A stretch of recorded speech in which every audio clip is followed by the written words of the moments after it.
utang admin. Part 2, financial report sa presidente, uban sa ilahang treasurer, accomplishment report sa ilahang nabuhat, o sa inyong mga contribution na gibayad sa ilang asosisyon, sa inyong asosisyon. Bisa na mo ba, wala ka yung kabayad, sige lang, i-report niya po na niya.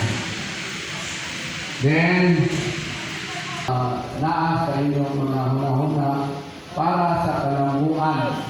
Walay personal na atong diskutan diri. Ang ato common grupo atong diskutan alang sa kalambuan sa mga bata. Dili personal na mga interest kung unsa ba kundi ang pagpalambo sa Juarez National High School. Nasabtan. Okay. So, di na pass on kay nakamay mga speaker. So, welcome sa tuang first assembly PTA meeting. Maraming salamat, Dr. Nico Gimaniaco. So, nagsuda rin ang reserva. Reserva na ipresenta ng mga policies sa school. So, gawag na ako ang junior high school president nga sa guidance counselor, Ma'am Usara Requesto for the presentation of the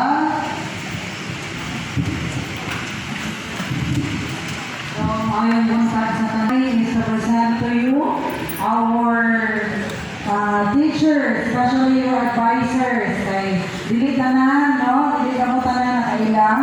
Kinsa ang teachers or subject teachers or advisors sa inyong mga anak. Magsugod ka sa grade 7. Okay, mga mama sir sa likod, napatay ka ng bakanting magpo diri sa atubangan, pwede mo maka-lingkod diri. Okay, una ta sa grade 7. Calling all grade 7 advisors and subject teachers. Grade 7 advisors and subject teachers, please come over. Okay. Asa man ang ubang na advisors and subject teachers sa grade 7?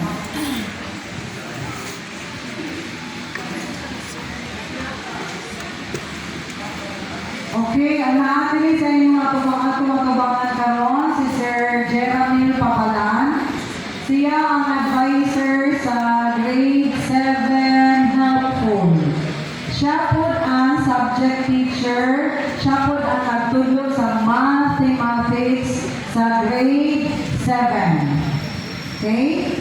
Ang sunod, si Ma'am General Charmaine Bagon. Advisor siya sa grade 7 patient. Siya sa subject teacher. Nagtulog sa siya o Filipino sa grade 7 o grade 9. Grade 7 na lang. Okay. Next, si Ma'am Rosemary Is. Advisor siya sa grade 7. Optimistic. Subject teacher siya sa Aralin Panlipunan. Okay. Next, si Sir Liv Goyno. Okay. Advisor siya sa grade 7. Honest. So, ang mga bata kami, mga honest yun, no? Nagtulog sa siya o Aralin Panlipunan sa grade 7